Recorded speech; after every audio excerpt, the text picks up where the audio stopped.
왜 이렇게 이재명 대표는 친문들을 몰아내려고 하는 걸까요? 구원이 많습니다. 지난 2017년 대선 후보 경선 때 그 해경군 김씨라는 그 트위터, 이게 지금 이재명 대표 부인이 김혜경 씨다 이렇게 알려서 이게 또 뭐 나중에 막 고발이 되고 난리가 났습니다. 지난 대선 때 문재인 대통령이 도와주질 않았다, 전 국민 재난지원금 30조 원을 뿌리자, 그만 뿌렸으면 0.74% 넘어서서 이겼는데 안 됐다는 거예요. 그 돈 안 뿌리면서.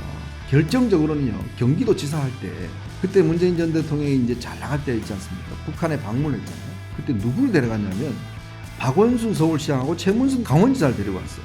근데 가장 접경 지역이 많은 경기도지사인 이재명 당시 지사는 데려가진 않았어요. 진짜 그때 이재명 그 지사가 엄청 열받았다고 합니다. 친명계의 어떤 친문계를 향한 공격이 이제 시작됐다라는 것인데 흥미진진할 것 같습니다.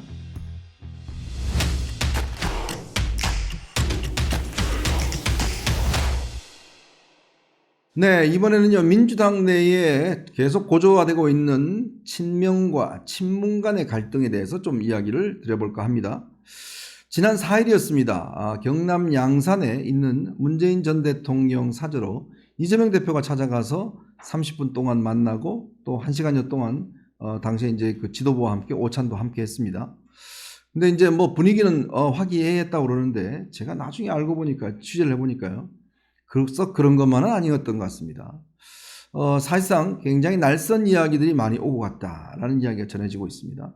특히 당시 이 회동에서 이 문재인 전 대통령이 이런 이야기를 했다고 그래요. 지난 21대 총선 때 내 측근들은 불출마한 사람들이 많았다. 아주 대표적으로 양정철 전 비서관 같은 경우에 그때 불출마를 선언했지 않습니까? 뭐 백원호도 그렇고요. 불출마한 사람이 많았다, 이런 이야기를 한 거예요. 그러면서 통합과 희생 이런 것들을 요구하는데, 그게 결국 무슨 뜻이냐면 당신도 측근들 희생해라. 지금 친명들 뭐 무조건 다 출마한다고 그러지 않냐. 말이 안 된다. 당신도 희생해라. 이런 이야기를 이제 간접적으로 이야기를 한 것 같아요. 아주 그러면서 당시에 이제 이 분위기가 그렇게 썩 좋지는 않았다는 이야기가 이제 나오고 있습니다. 근데 딱 이 모임이 있고 난 그 뒤에 이 친명계 자장이라고 하는 정성호 의원이 이런 이야기를 했습니다. 문재인 정부가 정권 재창출을 실패한 거 아니겠습니까? 그런 측면에서 문재인 정부의 핵심적인 역할을 했던 분들이 어떻든 책임을 져야 된다는 이런 의견이 굉장히 크기 때문에 이렇게 저격을 했고요. 또 이명백 공천관리위원장이 거듭해서 문재인 정권 인사들의 책임론을 거론했습니다. 본의 아니게 윤석열 검찰 정권의 탄생의 원인을 제공하신 분들 역시 책임 있는 자세를 보여주시기 바랍니다. 뭐 딱 누굴 찍진 않았지만 지금 당내 분위기를 보면 지금 임종석, 노영민 두 명의 이제 전직 비서실장, 그 다음에 이제 전직 장관 출신들, 뭐 이런 사람들을 지금 겨냥하고 있는 것으로 보여집니다. 자, 이렇게 지금 친명계가 노골적으로 이야기를 하고 있으니까 지금 이재명 대표는 뒤에 숨어버리고 지금 친명계의 어떤 이런 사람들이 나서서 공관위원장까지 나서서 지금 이 공천과 관련해서 지금 희생을 요구하고 있는 거 아니겠습니까? 특히 이재명 대표의 최측근이나 김지호 정무조정실 부실장 같은 경우는 이미 임종석 실장한테 용산 가라 뭐 이런 이야기까지 지금 이미 해놓은 상황이에요. 임종석 비서실장 정도 인지도면 정말 용산 같은 데 출마해야 되지 않았나. 많은 후배들이 성동구에 등기 쳤냐. 그렇게 항의하시는 분도 계세요. 자, 그러다 보니 지금 이제 이 두 사람뿐만 아니라 이 문재인 정부에서 장관을 지냈던 사람들까지도 지금 다 타켓이 되고 있습니다. 참 그 박범계 전 법무부 장관, 여기도 지금 타켓이 되고 있어요. 결국 뭐냐면 뭐 법사위, 법무장관, 검찰개혁 맡았는데 아무것도 안 했다, 책임지고 총선에서 물러나라, 이런 게 이제 제명인의 마을이라고 이 이재명 대표 팬클럽에 이런 글이 올라왔고요. 또 도종환 전 문체부 장관, 지금 국회의원이죠. 근데 거기는 또 이 지역구에서 출마를 준비 중인 이현희 민주연구원 부원장이요.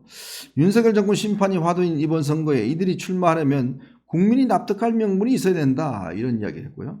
또 통일부 장관을 지냈던 이인영 이 의원, 구로갑이죠. 여기는 아예 그 충북 충주로 고향으로 내려가라, 이런 이야기가 지금 나오고 있다고 합니다. 자, 이렇게 지금 친문에 대한 친명의 공격이 지금 거의 뭐 이 어마어마하게 지금 진행이 되다 보니까 지금 친문계도 나름대로 지금 생존하기 위한 역공을 지금 또 펼치고 있습니다. 자, 오늘은요, 이 임종석이 또 오늘 또 이야기를 나섰습니다.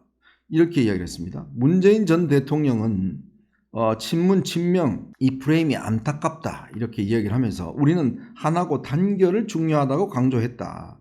또 이재명 대표도 용광로처럼 분열과 갈등을 녹여내서 총선 승리에 힘쓸 것이라고 화답을 했다. 자, 지금 우리가 단결은 필승이고 분열은 필패다 이런 이야기를 하면서요. 여기서 더 가면 이야기가 중요합니다. 여기서 더 가면 친명이든 친문이든 당원과 국민께 용서받지 못한다. 아주 공개 경고를 했습니다. 더 이상 이야기하지 말라는 이야기이지 않겠습니까? 이렇게 오늘 임종석 이 전 실장 이야기한 걸 보면 그 공격의 수위가 지금 굉장히 높다라는 걸 지금 하고 있고요. 또 고민정 지금 전 청와대 대변인 지금 현재 광진갑이죠. 여기도 오늘 그런 이야기를 했습니다. 친문계 인사들 다 나가라고 하면 대표적인 인물 중에 하나도 저일 텐데요. 그러면 저보고 총선 나오지 말라는 이야기인가. 이제 이 공격이 이제는 지난번에 그 조홍천 의원이 이야기했나요? 이제 수박들 쫓아내니까 이제는 멜론 공격한다고. 지금 이 멜론에 해당되는 이 친문들이 잇따라서 공격의 지금 중점 포인트가 되고 있는 것 같습니다. 전해철 의원이라든지 전부 다 지금 공격을 받고 있는 것인데요. 결국 이렇게 지금 공세를 벌이는 이유는 이번 공천에서 어쨌든 간에 지금 친문들은 다 솎아내겠다라고 하는 제가 거듭 말씀드렸습니다. 그런 계획이 이제 실행 단계에 들어갔고 그 실행이 실질적으로 이제 이 공천관리위원장이 아주 언급을 하면서 아주 이제 노골화되고 있는 거죠. 이 이명박 공천관리위원장 처음에는 뭐 굉장히 공정하게 하겠다 이렇게 이야기를 하다가요. 갑자기 좀 마각을 드러내는 것 같습니다. 그 마각이라는 게 결국은 이재명 대표가 아마 전 미션을 부여했다 이렇게 보고 있습니다. 그 미션은 뭐냐면 결국 아니 당신이 지금 그 역할 좀 맡아라 하니까 이런 노골적인 이야기를 하는 것 같은데요. 근데 참 재미있는 보도 하나가 있었습니다. 최근에 동아일보가요 이런 보도를 했습니다. 이런 사태가 있다 보니까 최근에 임종석이 수십 차례에 걸쳐서 10여 차례에 걸쳐서 이재명 대표에게 직접 전화를 했는데 전화를 안 받더라. 물론 뭐 이 보도가 나가니까 뭐 사실이 아니다고 부인을 하긴 했는데 제가 볼 때는 아마 전화 걸었을 가능성이 높을 것 같아요. 전화를 걸었는데 안 받더랍니다. 그러면 이재명 대표 전화번호에 당연히 임종석이 저 전화번호가 저장이 돼 있겠죠. 근데 오는데 그냥 일십을 해버리는 거죠. 안 받아버리는 거죠. 그 이야기는 이제 정 끊겠다는 이야기하고 비슷합니다. 자, 근데 왜 이렇게 이재명 대표는 친문들을 몰아내려고 하는 걸까요? 구원이 많습니다. 이 구원이란 게 지난 2017년 대선 후보 경선 때 그때 굉장히 쌓여 있는 게 많았어요. 왜냐하면 그때 보시면 알겠지만 그 해경군 김씨라는 그 트위터라는 이게 있었죠. 그 해경군 김씨 트위터를 통해서 당시 문재인 후보를 엄청나게 공격을 많이 했습니다. 근데 이게 알고 봤더니 이게 지금 이재명 대표 부인이 김여경 씨다. 이렇게 알려서 이게 또 뭐 나중에 막 고발이 되고 난리가 났습니다. 자, 그러면서 이제 이 문재인 전 대통령 측에서는 굉장히 이제 이 해경 당 부인까지 나서서 나를 공격한다라고 해서 그때 굉장히 경황이 됐었고요. 자, 그러자 이제 또 그 경선 당시에 이제 이재명 대표 후보 진영에서는 경선 불복해야 된다. 뭐 이렇게까지도 이야기를 했고, 특히 이 친명계들 내부에서는요, 지난 대선 때 문재인 대통령이 도와주질 않았다. 아주 그 대표적인 예가 그때 이제 친명계가 이재명 대표 측에서 이런 요구를 했다는 거예요. 전 국민 재난지원금 30조 원을 뿌리자. 이런 요구를 했다는 겁니다. 야, 30조면 어마어마한 돈 아닙니까? 이거를 뿌려야 된다라고 이제 그때 문재인 전 대통령 이야기했더니 문 대통령이 홍남기 경제부총리를 내세워서 이 재정 적도 때문에 안 된다. 그만 뿌렸으면 0.73% 넘어서서 이겼는데 안 됐다는 거예요. 그 돈 안 뿌리면서. 그런 이야기를 하는 겁니다. 결정적으로는요, 경기도지사 할 때 그때 문재인 전 대통령이 이제 잘 나갈 때 있지 않습니까? 북한에 방문을 했잖아요. 그때 뭐 가서 이제 북한 김정은하고 이제 정상회담 할 때 그때 누구를 데려갔냐면 박원순 서울시장하고 최문순 강원지사를 데리고 왔어요. 근데 가장 접경 지역이 많은 경기도지사인 이재명 당시 지사는 데려가진 않았어요. 진짜 그때 이재명 그 지사가 엄청 열받았다고 합니다. 아니 둘은 데리고 가면서 왜 나는 안 데리고 가냐. 그래서 그때 이미 문재인한테 눈 밖에 나갔다. 그래서 그 사건 이후로 이 정진상 등 이제 이 이재명 대표 측근들이 아니 지사님 우리 따로 갑시다 라고 이제 이야기를 했던 거예요. 그게 발단이 바로 쌍방울 대북 송금 사건의 출발점입니다.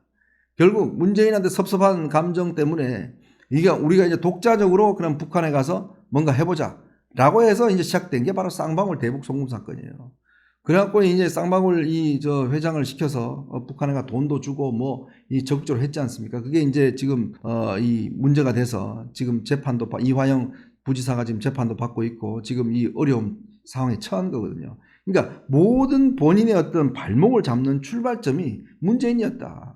여기서 출발하는 거예요.